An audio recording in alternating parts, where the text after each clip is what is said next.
ہم اپنی آئینی حدود بخوبی جانتے ہیں، دوسروں سے بھی آئین کی پاسداری کی توقع رکھتے ہیں۔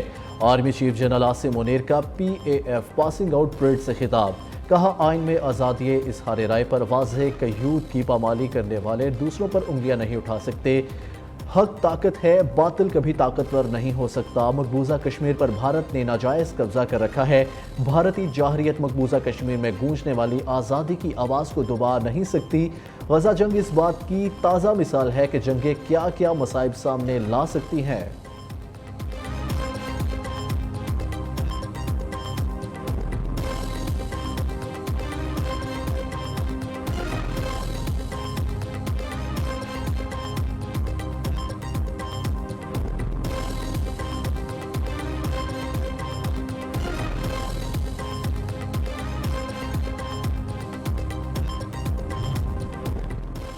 دفتر خارجہ نے کسی بھی ملک یا حکومت کو اڈے دینے کی قیاس آرائیوں کو مسترد کر دیا۔ ترجمان ممتاز زہرا بلوچ کہتی ہیں پاکستان اپنی سرزمین یا فضائی حدود کسی دوسرے ملک کے خلاف استعمال کرنے کی اجازت نہیں دے گا۔ امریکہ اور ایران کے ساتھ اچھے تعلقات ہیں۔ پاکستان فلسطینی عوام کی حمایت کے عزم کا اعادہ کرتا ہے۔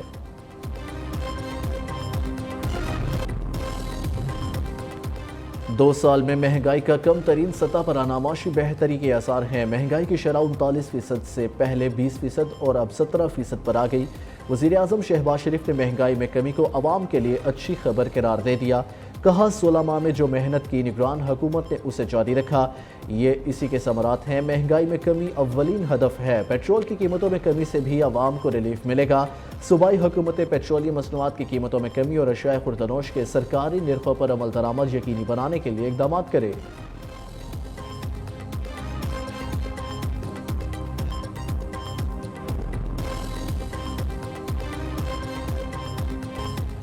دو 2024 کے انتخابات میں الیکشن کا ناٹک رچایا گیا۔ ووٹوں میں ہیر پھیر کی گئی۔ سندھ اسمبلی سے ایوان صدر تک سودا ہوا۔ مسئلہ صرف الیکشن کا نہیں، اب آپ کو اپنے طور طریقے بدلنا ہوں گے۔ مولانا فضل الرحمان کے مبینہ انتخابی دھاندلی کے خلاف کراچی میں جلسے سے خطاب۔ کہا انہوں نے سمجھا ہم احتجاج کے قابل نہیں ہوں گے۔ ہماری جدوجہد ایک دن یا ایک مہینے کی نہیں، ہمارے وارث اس جدوجہد کو آگے بڑھائیں گے۔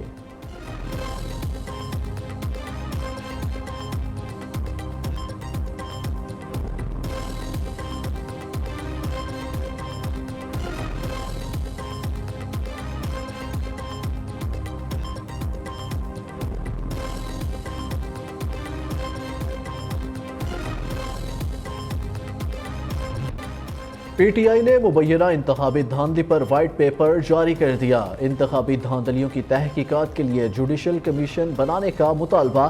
بیرسٹر گوہر کا کہنا ہے ہم قومی اسمبلی کی 180 نشستیں جیت چکے تھے۔ فارم 47 کے ذریعے ہماری نشستیں دوسروں کو دی گئی۔ ہم نے الیکشن ٹریبیونل میں 158 درخواستیں دائر کی۔ ہمارے مقدمات اور انتخابی عذرداریوں کو جلد سے جلد سنا جائے۔ اپوزیشن لیڈر عمر ایوب نے چیف الیکشن کمشنر سے استعفے کا مطالبہ کر دیا۔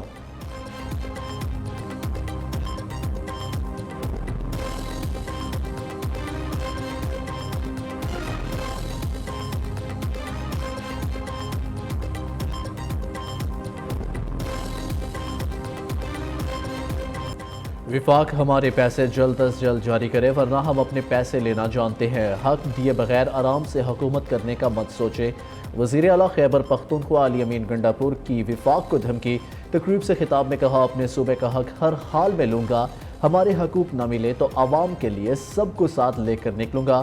ملک کا سب سے بڑا مسئلہ قانون کی حکمرانی ہے۔ کچھ ادارے صرف مخالفین کے لیے بنائے گئے ہیں۔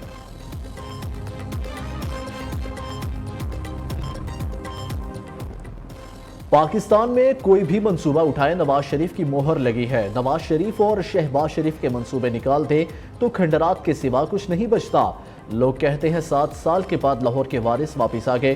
وزیر اعلیٰ پنجاب مریم نواز کا تقریب سے خطاب۔ کہا شہباز شریف کے جانے کے بعد کچرے کے ڈھیر جمع ہو گئے۔ جب میں نے صفائی کا کام شروع کرایا تو پتہ چلا صفائی کا کوئی نظام ہی نہیں تھا۔ 4 مہینے میں پنجاب کے ہر ڈسٹرکٹ میں صفائی کا بہترین نظام موجود ہوگا۔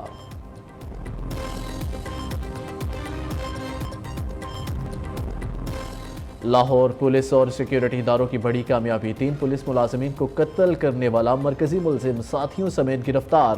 حملہ آور کی شناخت عثمان کے نام سے ہوئی ہے۔ ذرائع کے مطابق ملزم کو ڈیفنس کے علاقے پنجاب کوآپریٹو سوسائٹی سے گرفتار کیا گیا۔ تمام ملزموں کا تعلق خراسانی گروپ سے ہے۔ ملزم سے حملے میں استعمال ہونے والی موٹر سائیکل، 3 پستول اور واردات میں پہنے کپڑے اور دستانے بھی برآمد کر لیے۔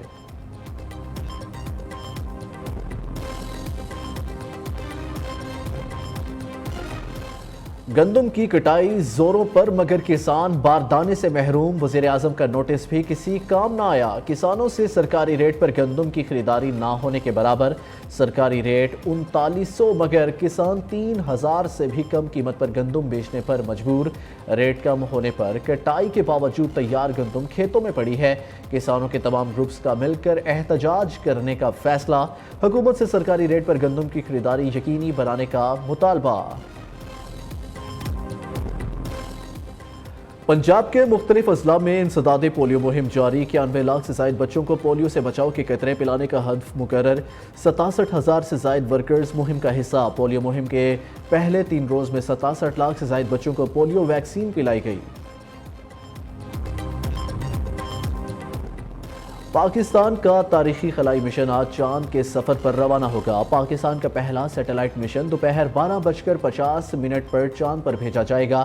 آئی کیوب نامی سیارچہ چین کے خلائی اسٹیشن چینگی سے چاند کے مدار میں بھیجا جائے گا۔ آئی کیوب قمر چین اور سپارکو کے اشتراک سے تیار کیا گیا۔ ملک بھر میں آج آزادی صحافت کا دن منایا جا رہا ہے۔ اس دن کو منانے کا بنیادی مقصد صحافت کے بنیادی اصولوں بارے شعور اجاگر کرنا ہے۔ پیشہ ورانہ فرائض کی ادائیگی کے دوران صحافیوں اور صحافتی اداروں کو درپیش مشکلات، مسائل، دھمکی آمیز رویوں اور زندگیوں کو لاحق خطرات سے متعلق آگاہ کرنا ہے۔